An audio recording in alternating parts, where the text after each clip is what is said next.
On today's episode of FAFO, farmers are again asking for help. This is not your ordinary farm crisis. We call it Farmageddon, and it really is tough time. So you guys are calling it Farmageddon. Real estate investors are calling it Farmapalooza, as they can't wait for you to foreclose on your property and then come in and buy your property for pennies on the dollar. And the rest of us that didn't vote for this administration are calling it I told you so Chella. And let's hear what one of the farmers have to say about this. Our bill collectors want money now. The chemicals, the seed companies, the fertilizer companies, they need it now. They don't want to hear, oh, I'm waiting on a farm bill payment that's going to come 2 years from now. They don't want to hear that. Unless money comes now, it's projected up to 1/3 of Arkansas farmers could face bankruptcy or be forced to shutter their operations. Now I have a couple of suggestions that actually might help you in this situation. 1, pull yourself up by the bootstraps. 2, cut back on the avocado toast. 3, enjoy less Starbucks.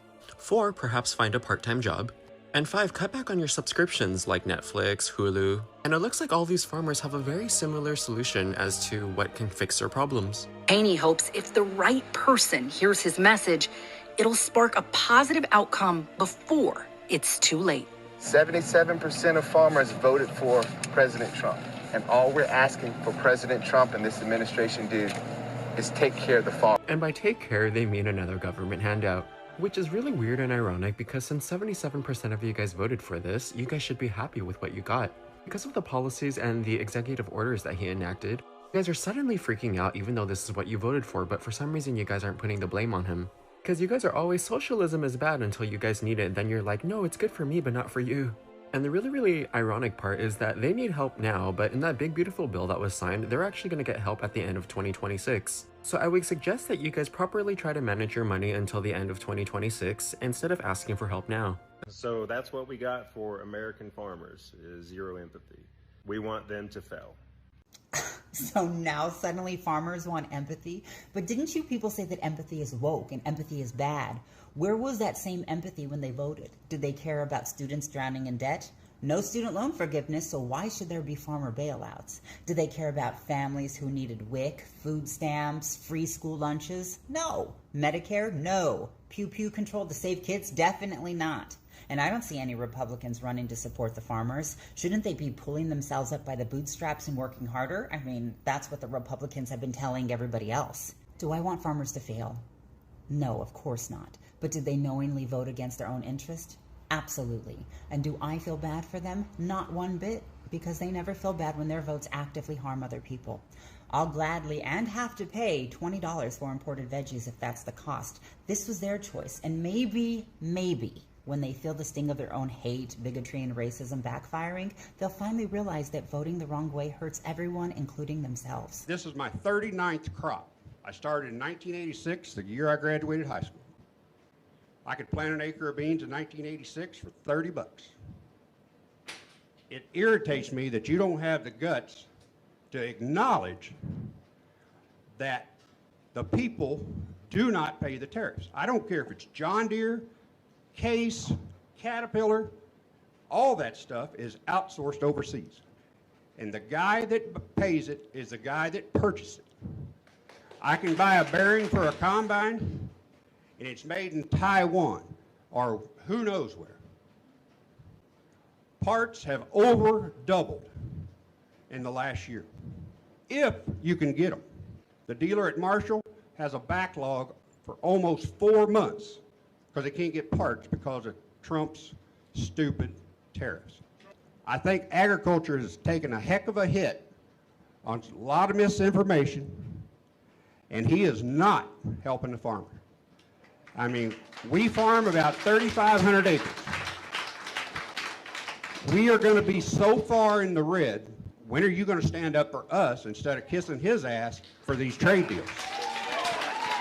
And the tariffs. More so the tariffs than the trade.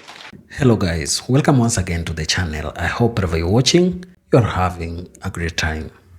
Now, we have heard this say that Americans are crying about the challenge that they are facing under President Trump. And one of the group of people who are suffering under this government are the American farmers. For many years, democratic governments have always offered subsidies and bailouts to farmers to help them, or even to help cushion them against some losses that unpredictable. But then right now, President Trump came in to farmers, decided to undertake an aggressive immigration crackdown that led to immigrant workers who work on these farms fleeing away. Then this left them without anybody to help harvest their crops or even tend to them. And right now, American farmers, as it has always been said, are crying, and they are saying that they need the government to come and give them a bailout. Guess who is opposed to this? Their fellow whites.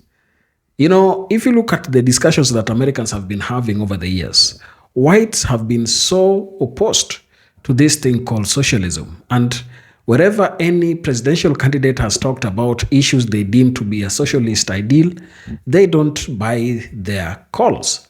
And then people were wondering, if these are the people who have been telling us to pull up ourselves by the bootstraps, how on earth are they the ones coming back to complain and start saying that they need a bailout?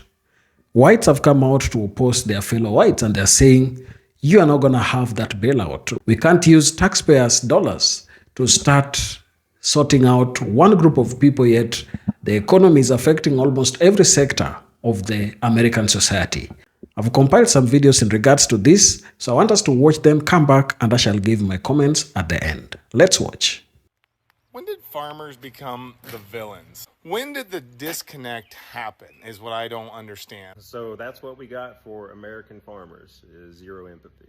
Last thing I want is an American farmer to go under because us as Americans didn't want to do anything to support them. Oh my God, can you guys just stop lying for 2 seconds? Please, just stop lying. Nobody's mad at you because you're a farmer. We all recognize how important farmers are. We all appreciate farmers. We're mad at you because you voted for this and you're playing victim as if you didn't vote for this. And I don't even mean this in a fuck around and find out type of way, because you already found out in his first term.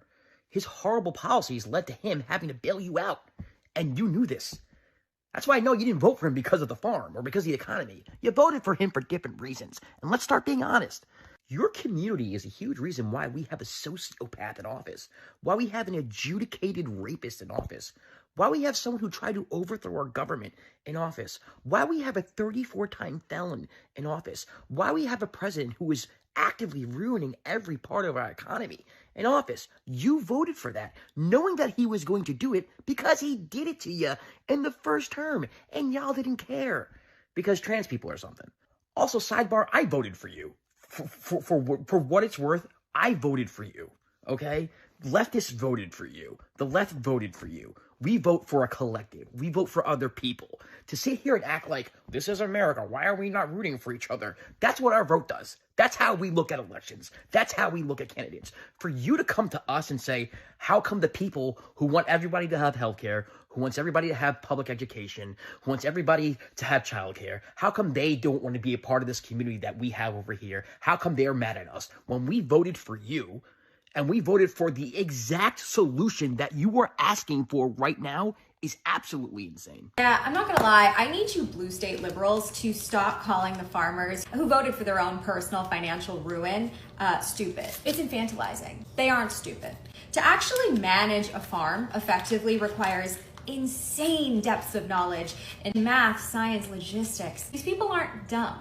But what they are learning, for I think in some cases the first time in their lives, is how expensive racism is. They heard Trump loud and clear when he said that he would deport their labor force and that he would tariff essentially all of the inputs they need to run their facilities. And they absolutely heard him when he claimed over and over again that the US gave too much to the world in aid, and therefore those aid streams, which most often include the food these farmers grow, would be cut. They heard it all. They just didn't believe it.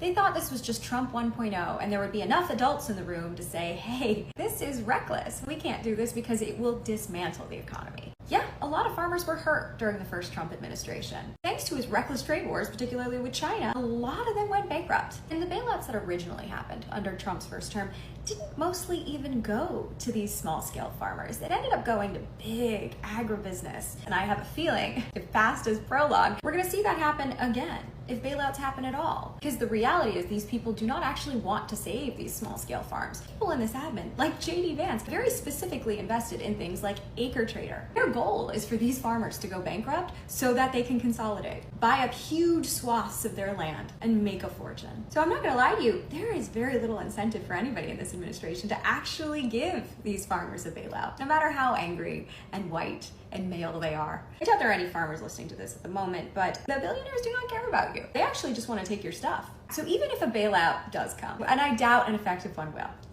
but if it does, it is going to be meager enough to keep these people in dire financial straits. Because the goal of a lot of these billionaires and investment firms is to make them desperate enough to sell.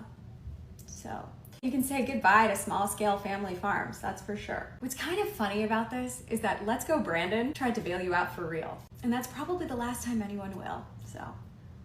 Friend, pick up the phone. So there was a farmers union event in Wisconsin, and a lot of them are in the find out stage of their support for the Dollar Tree dictator. They said, hold up. We thought we were exempt. We thought we voted for hate and racism, but just not when it affects us. You see, because we're struggling. Oh, now you're finding out. Let me break it down for you. Wisconsin and a lot of farms across the United States of embarrassment rely heavily on immigrant workers. Not only that, pair it with the USDA cuts. What else? They're cutting funding. Immigrants, even if they have temporary visas, are afraid to work because they think that ICE is going to come and pick them up from the farms. And then the farmers are like, wait, well, because we don't want to do that. That's not what we signed up for. And they're upset. And we said that he was a liar. He was a liar. One of the farmers at the Dairy Queen, it's not the Dairy Queen, one of the dairy farmers in Wisconsin said, this is not about politics. It's about survival. We can't milk cows without workers. Oh, really? So I want to talk about this article really quick because it's all starting to make so much sense right now. This author and journalist was having lunch with friends. There was a white guy and he's married to a black lady, and they were talking politics. And he says that farmers weren't worried about Trump deporting migrants because, wait for it, they thought because unemployment was so high for black people, that these black people would run back to the fields and do the jobs that the migrants were doing when they got deported. So she asked, where'd you get that information from? White farmer TikTok or MAGA Facebook memes? Where'd you get this information from? And her and the wife basically started giving him information, letting him know unemployment is only 6.8% for African Americans, and 93% of black people are currently working. Got so caught up in what they were hearing at Fox News and other places, thinking black jobs, immigrants are taking black jobs, that they just assumed they'd get rid of the immigrants and black people would take the immigrants' jobs. Sir, our ancestors did not march, die, and fight for civil rights so we could go back to the fields? What? But shout out to the Latino immigrant population that have mastered that labor with skill and stamina. This country doesn't even appreciate it enough. Oh, and by the way, when they do try to hire Americans, black or white, to do those jobs, most of them don't even last half a day. They just ghost them without even picking up their paychecks. True story. So y'all, tell me, do you really believe that they thought black people were planning to replace immigrants in that labor force if they got deported? Because I need to know who was smoking that logic. To all my farmer neighbors, my name is Susie, and I live in rural Missouri. You were warned over and over and over. We told you there was no drag queen story hour. There were no furries in our school using litter boxes. But you guys refused to call the superintendent of the schools like I did. I called Rolla Public Schools and asked Dr. Dare if there was any truth to that. He laughed and said maybe I was watching too much TV. We told you that China signed 20-year contracts with Brazil for soybeans. You laughed in our face. I'm not going to say I told you so, but I do not want to bail you out for the next 20 years, and I will fight against it. China signed 20-year contracts with Brazil for soybeans because of Donald J. Trump. They don't want our soybeans. They don't want our beef. They don't want our wheat. They don't want anything we grow. As far as we're concerned, China can stick it up our ass. And can you blame them? Can you really blame them? Oh no, this is so sad. There are a bunch of white Texas farmers who are losing their farms right now. Because guess what? 100% of their workforce vanished. Wow. So all those people, who got eyes caught on them, they were working on the farms. So now that they're gone, they cannot sustain the farms. You know what's crazy about this video? Because I talked about this like 2 months ago when Trump brought over all these South Afrikaners, farm people, where we find out that they were not really even farmers. And I was talking about this and found out that a few of our dear white farmers here had started losing their farms because of promises that were made to them and was not kept by this administration. So now it's trickling down to some other farmers because now their workforce, they're gone. And I was seeing somewhere where somebody came over, and it was a Caucasian man. He came over from Twitter and he was like, y'all, a lot of these farmers, white farmers, they thought that black people were going to come and work for their farms. There's a lot going on in this country right now. Us heading into possibly World War II. But this is a conversation just to kind of talk about right now. That people are kind of seeing I guess, what's the word? I can't even find the word, but the decisions that they made, they are coming back to hunt them. Let's just say that. So sorry to hear this, but yeah. So I do hope that some of these Native Americans that did lose their lands, that they do get back some of these farms that are being lost. Oh boy, let's talk about how Trump is screwing the farmers. I have a lot of soybean farmers who are my clients, and this is really bad news. Caleb Ragland, who's the president of the American Soybean Association, he said farmers are heading into a harvest season without a single order from China. 25% of soybean farmers' crops are usually sold to China. The prices of soybeans are down 40% because of what's happening under the Trump administration, and production costs are rising. I'm tying in the Trump administration to this.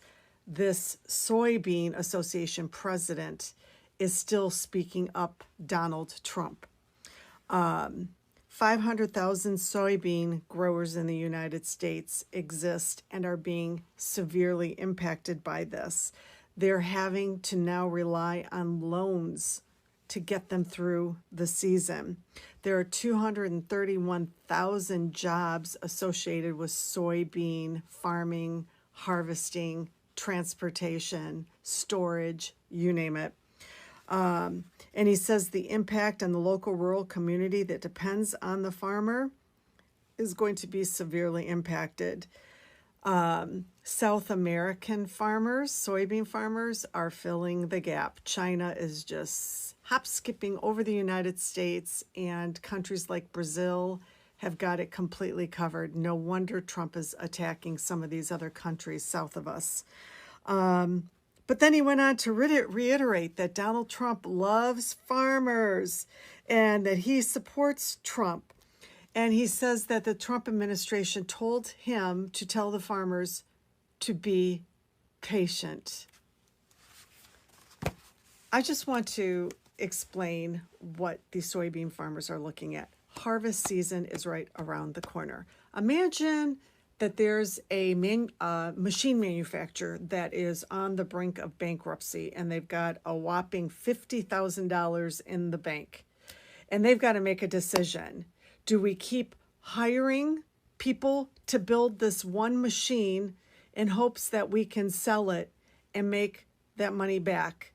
Do we drain that $50,000 and go into debt, hiring employees, purchasing materials to make it happen, run our facility to make that machine, pay for transportation costs to ship it out in the hopes that we'll have a customer for it? That's what they're facing. They've got to hire H-2A workers, those nasty, nasty brown-skinned people. And I'm being very sarcastic. That's how MAGA looks at them. There's truck drivers that haul the soy. There's storage facilities with silos that store them. The farmer pays to have them stored. They're going to tell them we have no room because we're storing 10,000 other farmers' soy products that are not being sold anywhere. Like, this is so fucking devastating. And when I saw that farmer in, I believe, Arkansas, crying, this is a grown-ass man with gray hair. Donald Trump, we love you. We need your help. This is what MAGA doesn't get. Don't leave a seat at the table expecting Donald Trump to come sit down and talk to farmers. He will only sit at the tables that have billionaires and Project 2025 folks. He's only focused on their agenda. And the Project 2025 agenda includes changing the American farming industry that's going to fucking screw every American farmer. What are all those starving soybean farmers in the Midwest going to do with the 55 billion pounds of soybeans that China's not buying this year? I know Iowa is going to go nuts for making their own soy milk, and I know that Arkansas is going to go nuts for tofu. I'm sure they're going to love their own homemade miso in Indiana, and I know those North Dakotans are going to love soy yogurt. In Missouri, they can send their kids to school with some whole roasted soybeans for snack and then make their own veggie burgers for lunch and dinner. I have never met a person in the Midwest or the South that doesn't love a good veggie burger. Have you? And no more Baskin-Robbins on a hot summer day in Wisconsin. You won't need your healthy cows because you can make your very own soy ice cream. And it doesn't stop there. Are you going to be cold this winter and you can't afford your heating bill, but you have a ton of extra soybeans, literally? Well, just simply learn how to make your own spray foam insulation with soybeans. Maybe they can make their own biodiesel too. That doesn't sound complicated at all. See, you don't need to blame others. You can just pull yourself up by your own soybeans. Or you could have voted for Kamala, but I guess she had a funny laugh, right? So the farmers in Arkansas want a bailout from, DT. And it's funny because they voted for this to happen, basically. They voted to go ahead and lose the two biggest buyers of soybeans. One is, what was it called?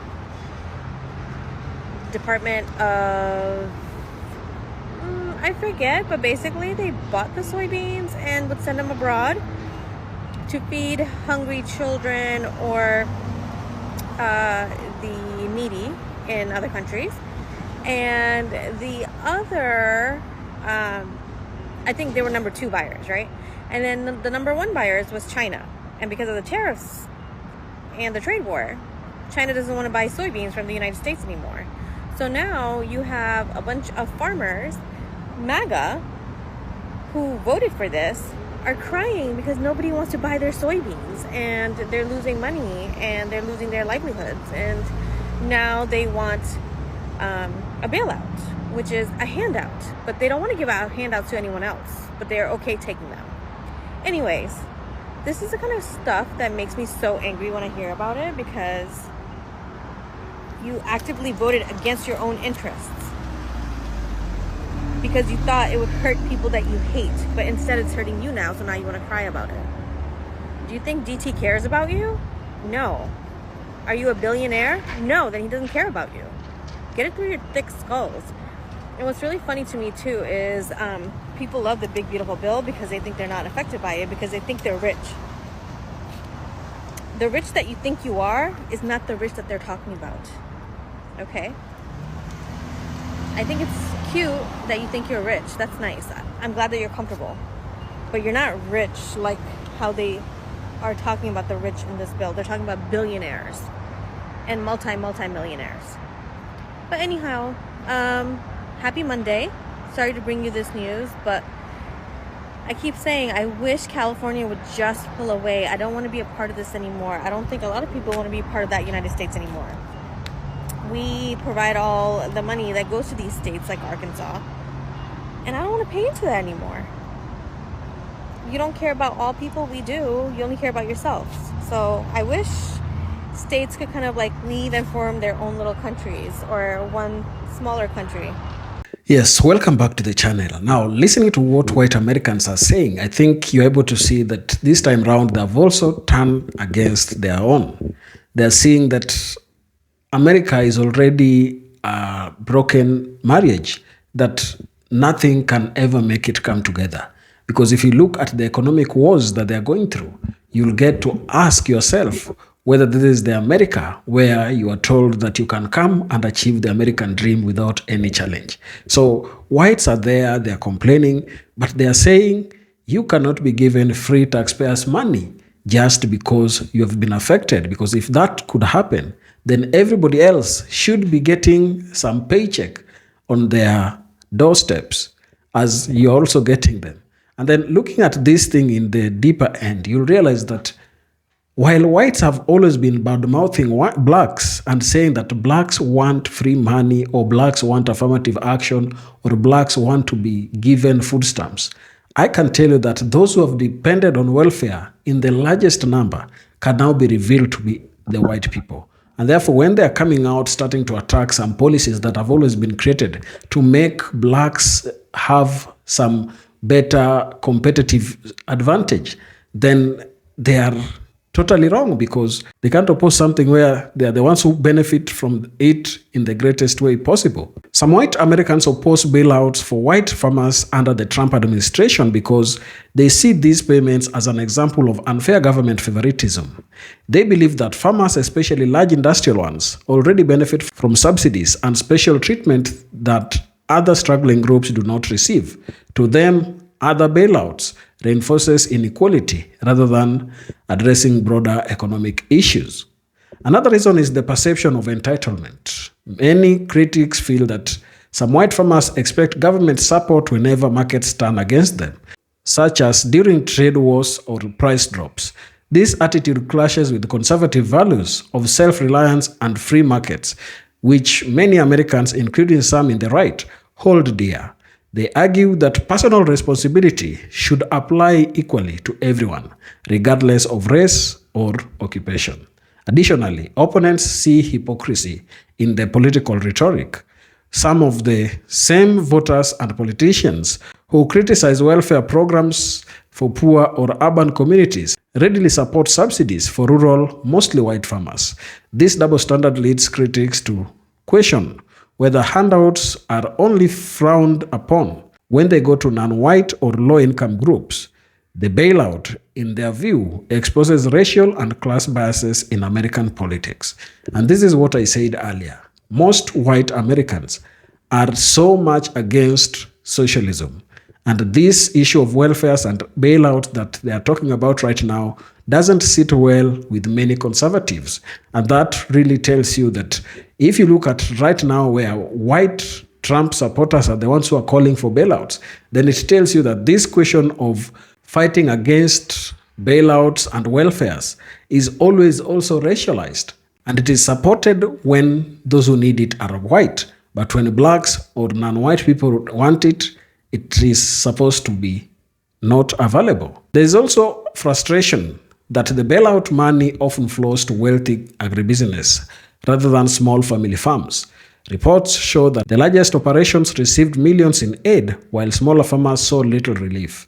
This outcome fuels resentment among ordinary taxpayers who feel their money is being used to sustain already powerful interests instead of genuinely struggling people. Finally, some white Americans believe that such bailouts fail to solve the real problem facing rural America, such as debt, market consolidation, and declining infrastructure.